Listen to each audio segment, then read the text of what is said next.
Ladies and gentlemen, welcome to the Alternative Finance Forum 2023. Welcome remarks. With the participation of Piotr Korynski, Forum Leader, Eleni Gioti, Secretary General for Employment Development, Hellenic Ministry of Labor and Social Affairs, Dr. Sobel, Founder, Academic Director of Fintech for Longevity Academy.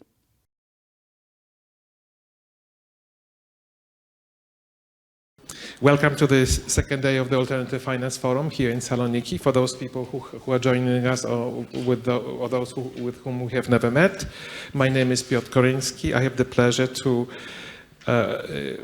help to organize this Alternative Finance Forum supported by EIF Institute and the EIF Group, together with our colleagues from MicroSmart, a new microfinance institution in Greece. So it's a new alternative finance in Greece. We are very happy to be here. The theme of the forum is money, innovation, and sustainability. We have focused a lot on, we talked about the importance of money, allocation of money.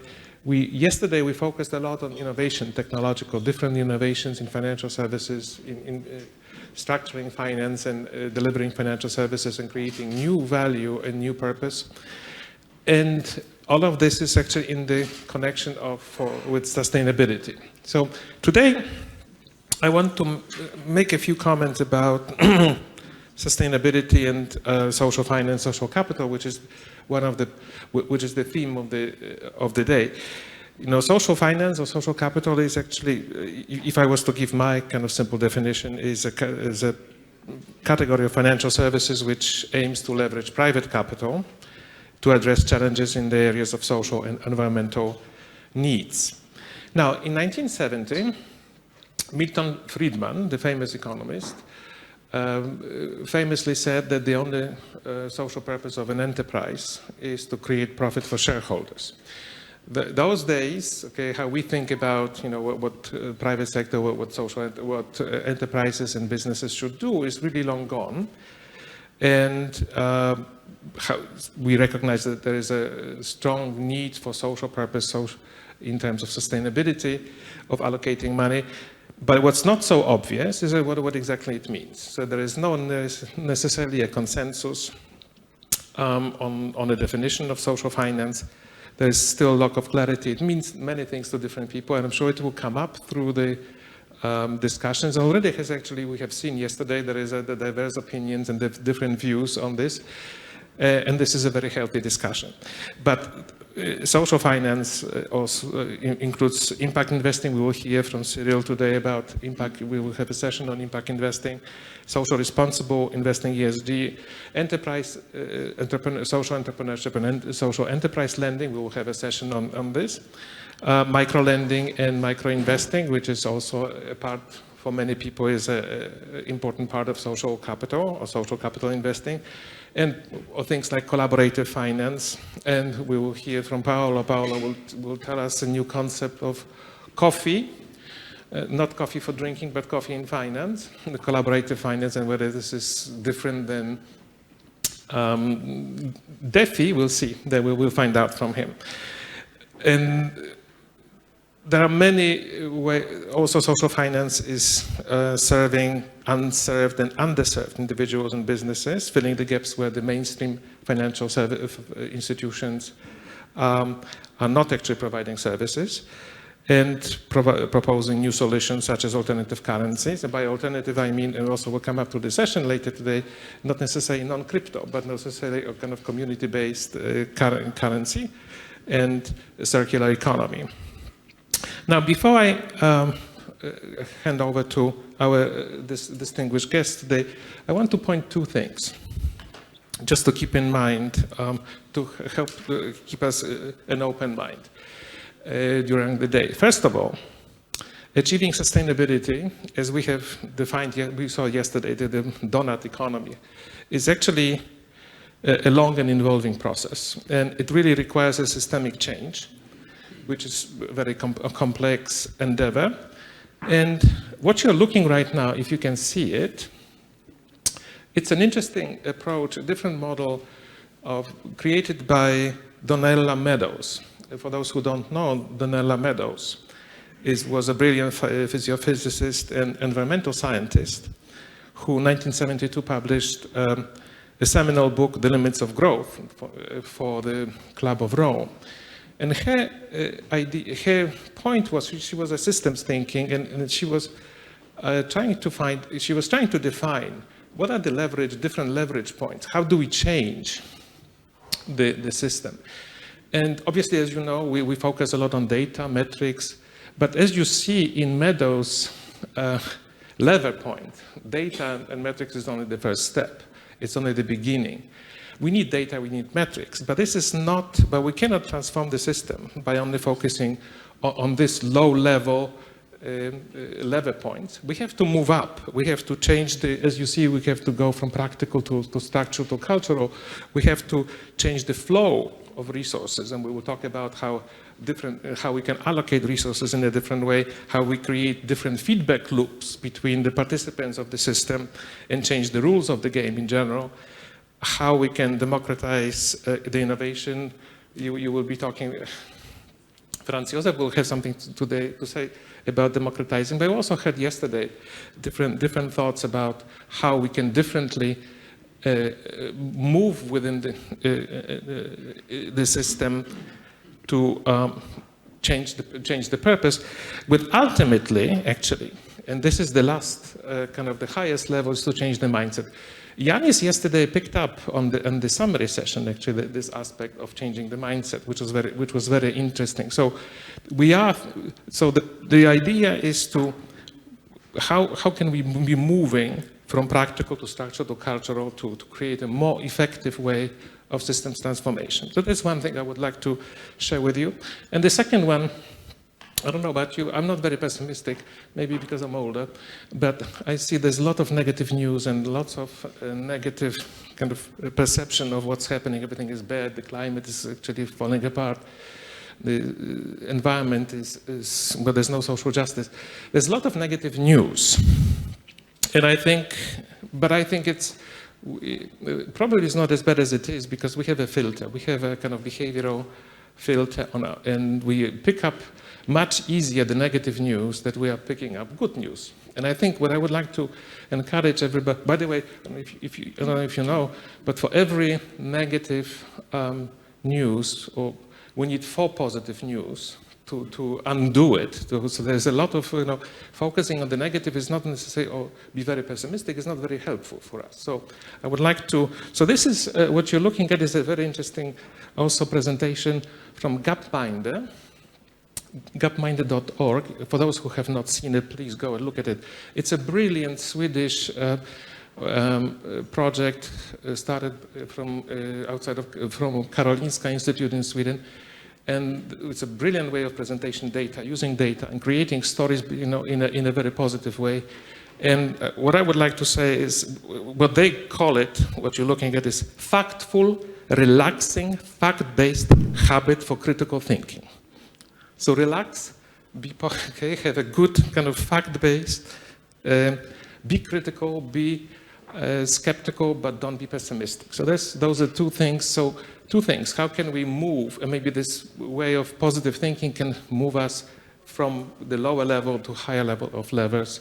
And so those are my 2 messages for today. Now I would like to, I want to remind ourselves that we have a group of wonderful sponsors with EIB Institute, which I mentioned, and Shiva, who is present here, and her team, and also from the BESA, Comarch, Plio. We have a group of friends and media partners for which we are very grateful to help us organize this event. Now, I would like to ask Ms. Eleni Gioti, Secretary General of the Employment, Ministry of Labor and Social Affairs in Hellenic Department, to tell us what the Hellenic Ministry and the Hellenic Republic is doing in the area of social finance and social issue. Thank you. Thank you very much.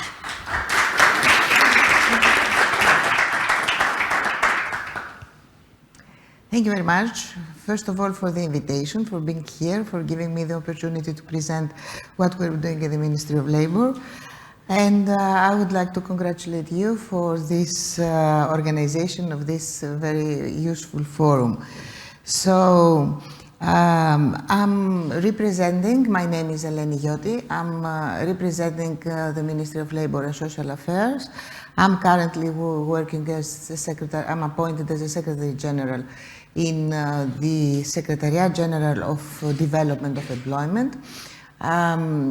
So for the last 15 months or so, I'm working there with the aim of strengthening employment growth, empowerment of workforce, and support of social economy and social inclusion for people that are in need.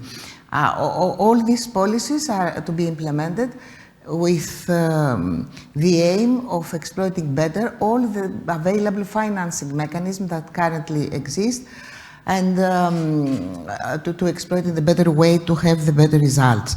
Our primary concern, therefore, is to promote a social Greece through investment in human resources and ensuring equal access and equal opportunities for people in all sectors, in labor sector. This is the primary priority. Our goals then are to increase employment in Greece. Actually, employment has been, unemployment rate has been decreased during those last 4 years by 7%, which is good, but it's not enough yet. To redirect active labor markets policies and to invest in human resources, I have said you before, through reskilling and upskilling of programs for people that need this process. On the other hand, we focus also on the development of the social economy, social entrepreneurship, and social innovation. Again, these are priorities that are much deserve funding during those days. And adoption, of course, of different measures to harmonize professional and family life and to promote also innovation businesses. Last but not least, the other component of the ministry has to do with social inclusion and social protection, to promote deinstitutionalization interventions and social integration of people that are marginalized and for communities with vulnerable groups, in order to have people that have limited access to the labor market, to support them in taking steps forward. In all these activities, we aim and we plan and we are together with social partners and civil societies with the aim of increase their participation and help the public sector in those kind of activities to take forward. Now, if I may say a few words on the available financing tools and financing mechanisms. Public policies, social public policies, as I have said before, are financed by public money. Public money meaning European money or national funds. You all know, I'm sure, that a very, let's say, a new tool, the Recovery and Resilience Funds, is on board. It's a very innovative, let's say, financing model towards promoting extroverted, competitive, green and digital economy with a more efficient way. So the overall RRF in Greece is something like 30 billion euros for the next 7 year, aiming at mobilize a total bunch of investments at the level of 60 billion. Part of that, amounting to 2.8 billion euros is allocated for employment and social inclusion measures. And this is something that we are working on that, and we are already implementing specific activities related to training programs, relating to support of business in order to hire people, related, as I said before, to social inclusion measures and measures to support vulnerable groups. Now, on the other hand, we have the current programming period of the structural funds. This is something that is an ongoing process during the last many years in Greece. For the period of 21-27, The funds, again, from the European social funds amount to about 4.1 billion euros. Out of them, the 2.5 are allocated to the sector of employment and social inclusion. And I have to say that for the first time in Greece, the operational program related to human resources, human capital, and social activities is the first one and the biggest one in the country, which is really showing what is the priority of the country to invest in human capital and human resources. So, for the first time, in this money of the ESF Plus is called now, in this overall program, it is also included specific European initiatives that were separate in the past, like ALMA, a specific youth employment initiative, and the EASY program, which you know very well, employment and social innovation. So all these funds are also included in the ESF Plus this programming period. If I may say a few words, you may know, of course, that EASY is the microfinance is the main pillar of EASY, and this is made possible through microcredit and small loans to vulnerable groups and small businesses. So EASY is a very good tool to ensure access to finance, and I would say to ensure also access to sustainable businesses. Sustainability is a critical factor for this kind of interventions. If I may also say a few words about ALMA. ALMA is a new initiative for young people, a European initiative. The initial stands for Aim, Learn, Master or Achieve. And the main focus, the program is focusing to the group of young people between 18 and 29 years old to promote and to ensure mobility in the employment sector for people that do not have so many opportunities for employment or are long-term unemployed, or they have insufficient school performance, vocational skills, immigration background. So all these groups can benefit from this initiative. As an example, I can say that we are in the ministry who have already prepared and submitted a proposal entitled Move On with ALMA for 18 months. And the program is a pilot one, and it is aimed to vulnerable groups of young needs. Includes 3 cycle beneficiaries that will be implemented in 2 regions of the Greek territories. So these are briefly the available financing mechanisms that are here and can be used for the next years. Before finishing, I would like to make a very short presentation about the available strategies and policies. In the ministries, we tried last year to prepare strategic documents and policy documents for the different sectors we are dealing with, so as to have the necessary background on which we are working to specify activities and to develop specific projects that can benefit from the available financing sources. So one major policy that has been developed last year was the National Strategy for Active Labor Market Policies. It's a holistic strategic framework for the development and implementation of employment policies in Greece.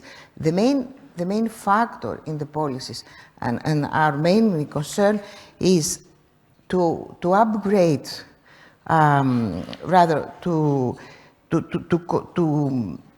provide continuing professional training to people so as to meet the active labor market's needs. So to have, this is a problem that has been identified in the country, that it was not a very good connection between the training, the background of people, and the labor market needs. So in that aspect, we have developed also the strategy for the upgrading of the skills in the workforce and their connection with the labor market. The ultimate aim of the workforce skill strategy is to emphasize the provision of skill development opportunities that are relevant of the needs of the learners, society, and the economy. Another specific strategy and action plan that has been developed refer to the youth employment, so as to try to find activities for the enhanced participation of youth people in the labor market. There is also a specific targeted priority access in the operational program for people under 29 years old to promote them. Finally, I have to refer to the action plan for the social and solidarity economy in order to strengthen the ecosystem and organization of the social economy so that the sector develops dynamically and sustainably. This is something that has been done during the last 10 years in the country, not yet very successfully, and we are working on that to enhance more this sector. Finally, I have to mention also the strategy and action plan for social inclusion, providing all the necessary measures to support the vulnerable groups. And the last,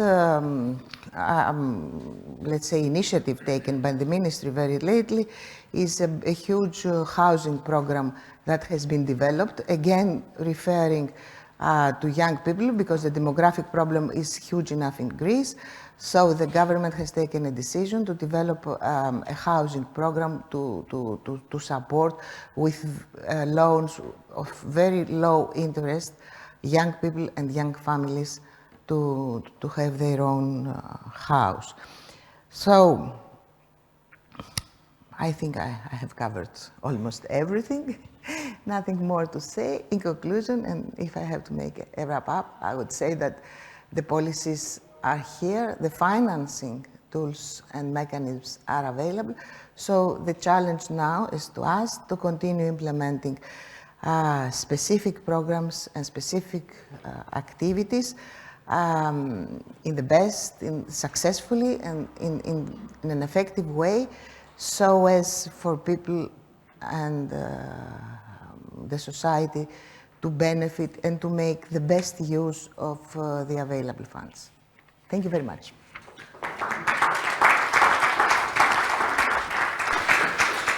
Thank you very much, Madam Secretary. We are very happy to hear the broad range of support that the Hellenic Republic and the government is providing to, especially including microfinance. We are very happy to see that the alternative finance actually plays a role, and the role of human capital, which actually is a good segue into our next presentation. We would talk about climate and sustainability and environmental protection, but there's also another aspect. There's lots of very important social aspects, as you mentioned, human capital. We have to focus not only on the planet, but also on people. So one aspect that I found very interesting is actually what happens with the older people. So now that I'm getting into the age of kind of getting on the other, towards the second half of my life, and what happens on the nexus and the connection between, and we live longer, by the way. So we live longer and the world is becoming digital, and we have Fintech. So we asked Dr. Ira Sobel, who is actually the leader in the topic of longevity and Fintech, to tell us actually how that nexus plays out. So Ira. Hi, everyone. Good morning. Thank you for inviting me. Special thanks to Piotr Korynski and Agni Paguni for making this happen.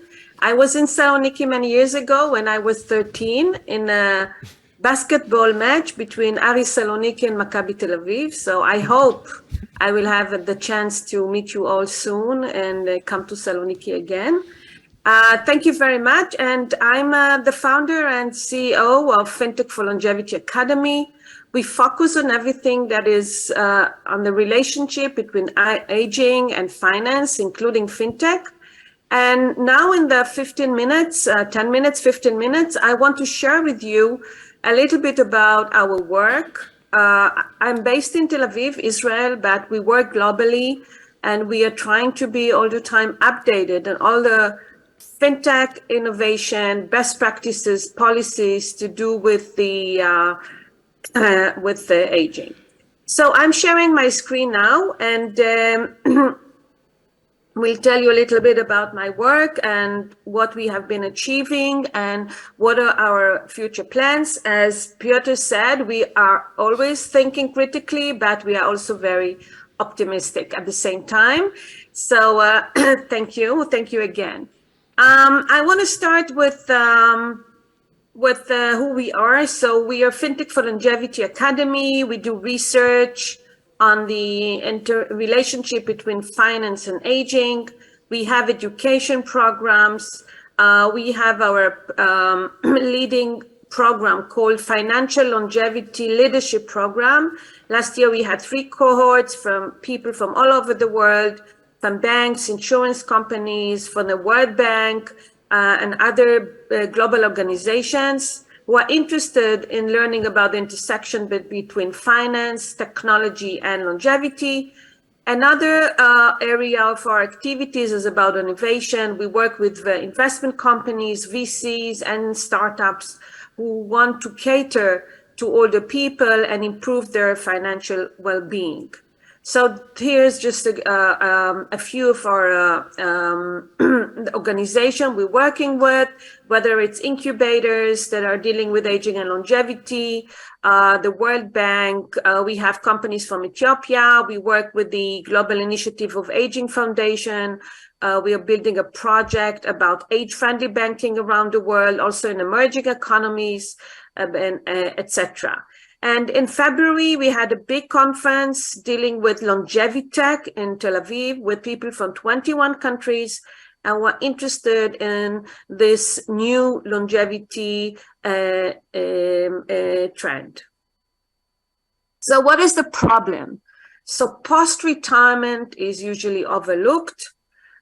People after they retire, a few want to continue work with their work. A few of them are forced to leave the workforce, but many people want to continue their work. And it's also important to use their skills, experience, expertise also for late life. So post-retirement is overlooked by the financial system all over the world. Older adults have a lot of challenges when it comes to the economics of aging. They do not have enough time to recover from financial shocks. They have, it's too late for them for long-term strategies, although from the legal age of retirement, on average, people live sometimes 20, 25 years post-retirement. So this is a whole period of life to continue with the economic life, saving, turning to credit, buying, consuming. So there's a lot of financial life post-retirement that is overlooked. Life events are becoming life transitions in the age of longevity. Sometimes the transition to retirement takes 10 years. Changing health because of chronic diseases, it's not an event. Life transitions are longer than that. And there are also limited alternatives to generate new sources of income because many of workforce are suffering from ageism. So they don't want older people to work with younger people. And so this is a big problem, and human capital is we are losing a lot of human capital of older people, and financial caregivers are often involved in the decision-making process, and sometimes they are not taking into account in this in the financial life of older people.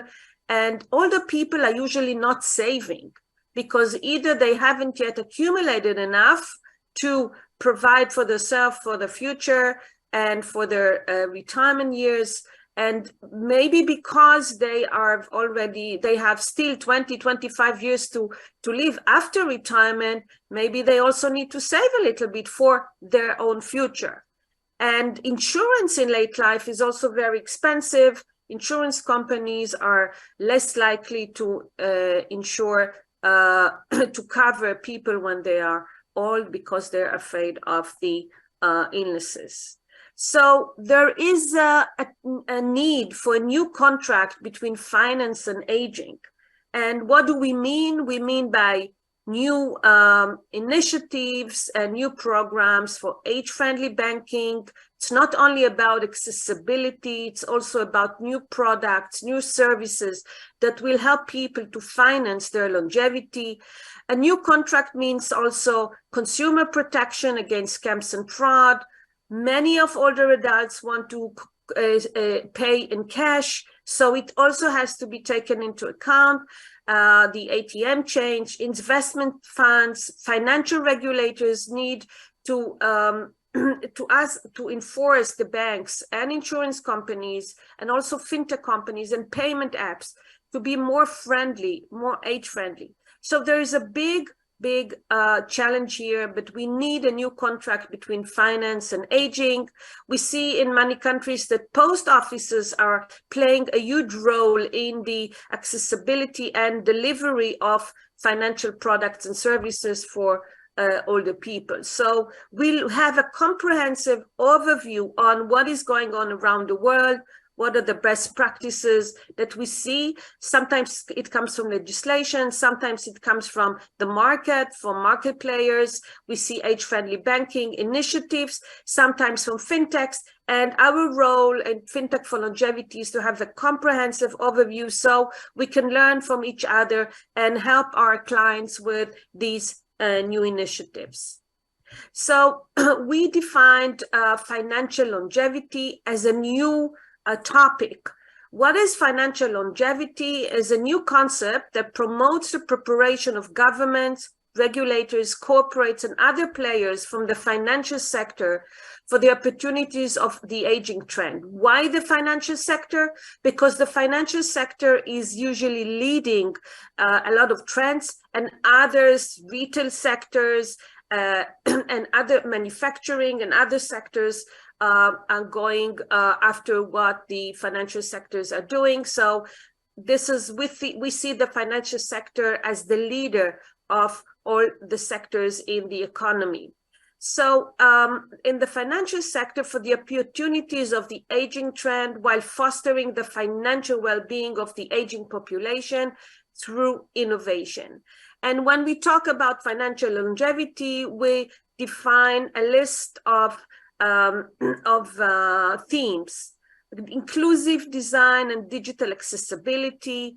It means apps, payment apps, onboarding and payment apps, helping these apps to be more age-friendly, housing and aging in place, like the initiatives that we just heard about, Alma, about the young people in Greece. So we see a few initiatives also for older people in the labor market, but also in housing, legacy and end-of-life planning, managing chronic illness, not from the clinical aspect, but from the out-of-pocket expenses, with utilization of rights of everything to do of managing chronic illness, aging technology and silver tech as it relates to family caregivers, helping them with navigating the longevity of their parents, late life employment, and also retirement planning. So these are our focus areas. Of course, many other areas like the gender gap in life expectancy. A lot of women are living longer than men, as you all know. So we need also the financial sector to take into account this this phenomenon, because old age is in general a feminine issue. So this, of course, has to be taken into account. And when we talk about financial longevity, what do we mean in practice? We say that there are three layers. Number one is financial resilience, helping older adults overcome and withstand life transitions and feel more sense of control and autonomy on their finances. We want older adults to be active, not only driving, working, but also doing financial decisions as much as possible, as long as possible. And this is our underlying assumption that older people can decide for themselves where they want to live, what are their budgets, what they want to consume, etc. Another issue, another layer is financial inclusion, which is more on the market side, making sure that no one is left behind amid the digital transformation. So on one hand, keeping accessibility to cash, and on the other hand, helping with more inclusive fintech apps and payment apps. And then, of course, we always look at the consumer protection aspect, protecting against scams and fraud. And as much as you know, as much as we have more digitalization, the risk of scams and fraud is also higher. So we need to balance between the two. And the role of consumer protection is very important. We see in the US a lot of legislation regarding consumer protection, anti-scams and fraud, and very interesting legislation in the financial sector. I want to focus a minute about financial inclusion, because according to the definition of the World Bank, financial inclusion is based on 4 layers. First of all is the accessibility, to be able to access a bank account, to access an ATM, to access financial products, etc. And then it's about affordability of financial services, the usage. Just opening a bank account is not enough. It depends also what we do with this bank account. Is it credit? Is it saving, etc.? So of course, it's not only about financial inclusion, it's also about financial depth, what is called. So using these financial services, and then delivery, how are financial services delivered to all the people, making sure they understand, they know what they're doing, and they have a sense of control on their finances. So this is about the general definition, but when it relates to older adults, everything is a little bit more complicated. Accessibility needs financial education and digital literacy. Affordability, we need to help older people with utilization of their rights, support them with and generate more income. Delivery, it's not only about older people, sometimes it's about financial caregivers. What are the right service for older people?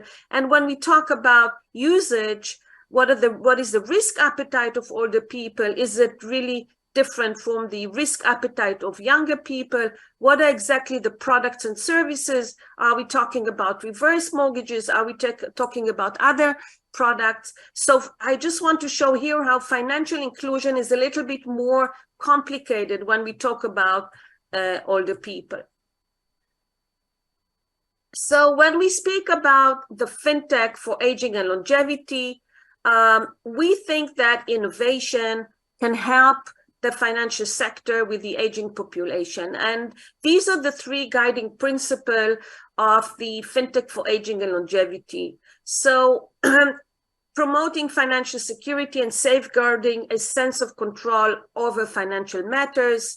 For example, anti-scam and fraud technologies, helping banks, credit card companies to protect older people from this huge phenomenon. It's a global phenomenon. We see it all over the world.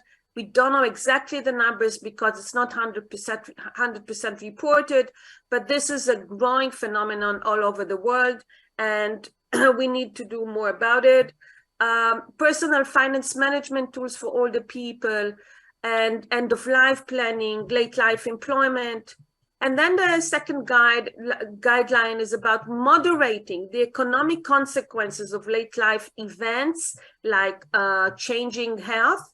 So here we need more artificial intelligence and machine learning to help with estimating the likelihood of life events, but not only the likelihood, but also the timing, the duration, and their economic consequences. So there's a lot to do today with new innovation to be ready for this economic ramifications, and making sure that we have the right tools, the right strategies to overcome these transitions.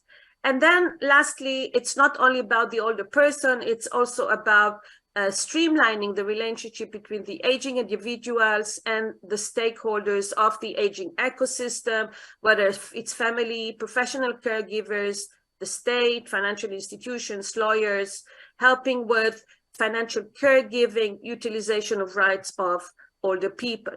So these are the 3 guidelines. And what we do this now in a few months, we're going to publish the 3rd map that we researched. What exists today around the world? What are the fintech apps that are helping with different aspects of improving the financial well-being of older people and their family caregivers? So starting with technologies fighting scams and fraud on the upper right side of this map, and then a lot of companies around the world that are dealing with end-of-life planning, sometimes using blockchain also to make sure that there are proof of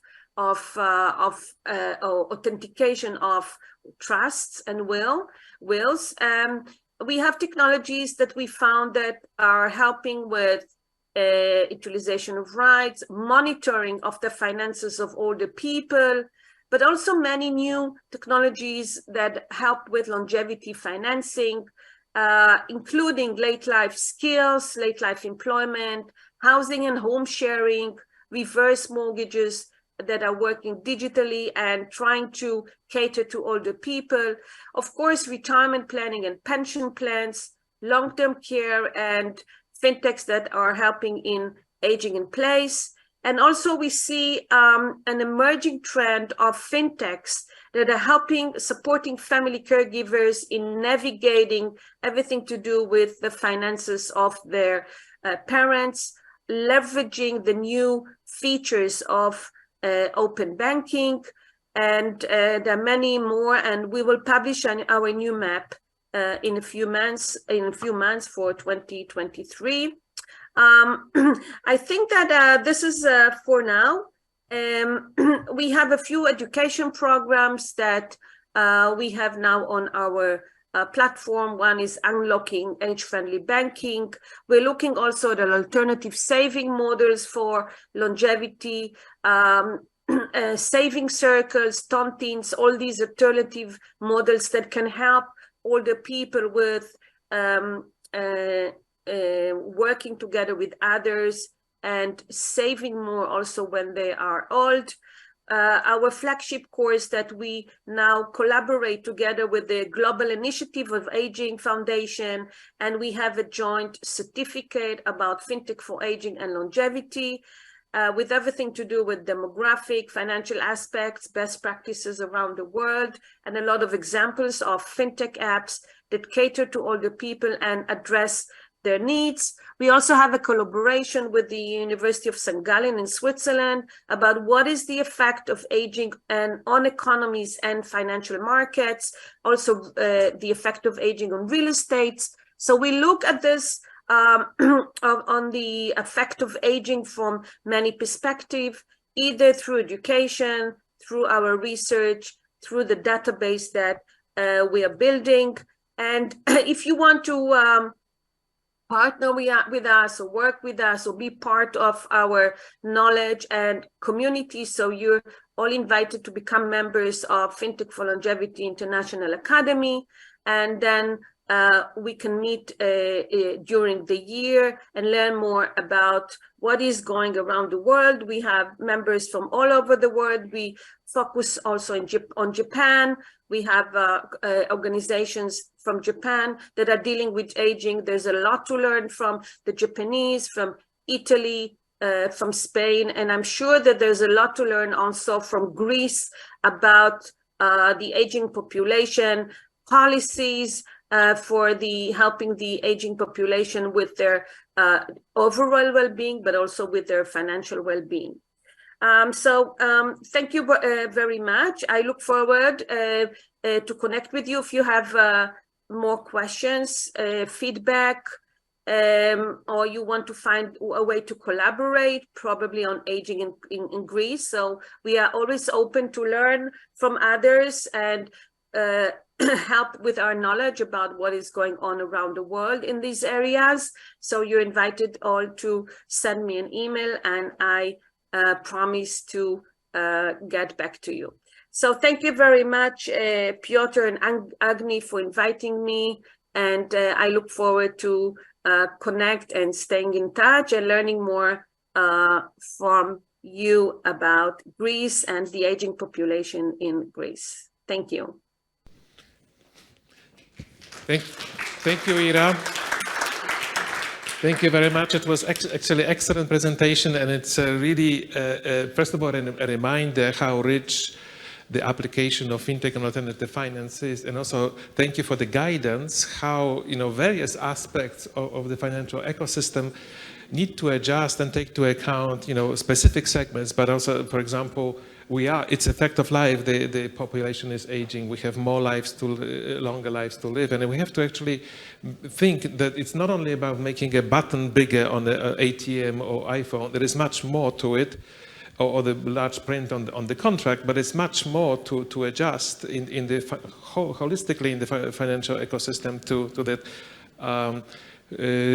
to the needs of that group. So thank you very much. It was very instructive for me, and I hope it was useful, and I'm sure we'll be very happy to collaborate.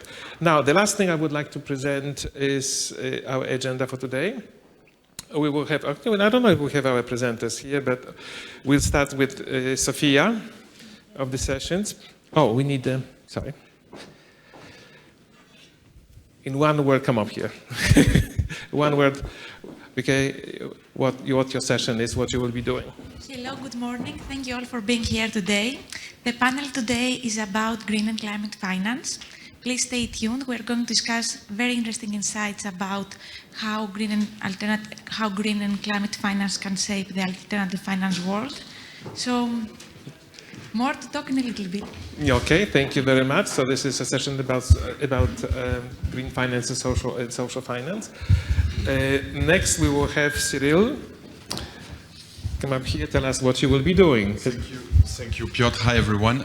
So indeed, we have a panel at 11:15, quarter past 11, where we'll discuss social finance, but from a venture capital angle, meaning with an impact investing perspective. So obviously discussing the fundamentals of impact investing, the objectives, whether it's able and fit to meet these objectives. And I'll have the pleasure to discuss that with Fabrice Dorego from the Blueprint in Brussels, and Nicolaus Suter from New Paradigm Ventures in Vienna. Thank you very much. Thank you. Okay.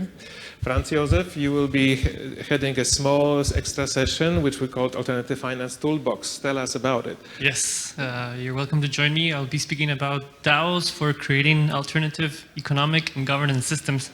It's going to be a practical session to show you the potential of what these tools are capable of doing to create actual alternative economic systems. It's right before lunch, so I hope you're still with me. We will be with you, definitely. It's a very interesting way, probably it fits very well in the trajectory of levers that I was showing, that we will take us a little bit further up. Samuel.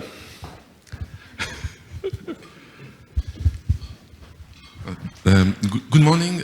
So this afternoon there will be a panel on financing micro institutions and activities. Also a bit on the social side. So we will review a bit the toolbox, the usual one that we use for financing with practitioners. And also trying to see also a bit outside the box. What are the limitations? Also what are the type of techniques we could bring to the classical finance field, like for example, financing of acquisitions, if not mini LBOs and innovative stuff. We will look at what else, how can we push forward a little bit the agenda. Thank you very much. Georgina? Thank you. Hello, good morning. My name is Georgina Gomez.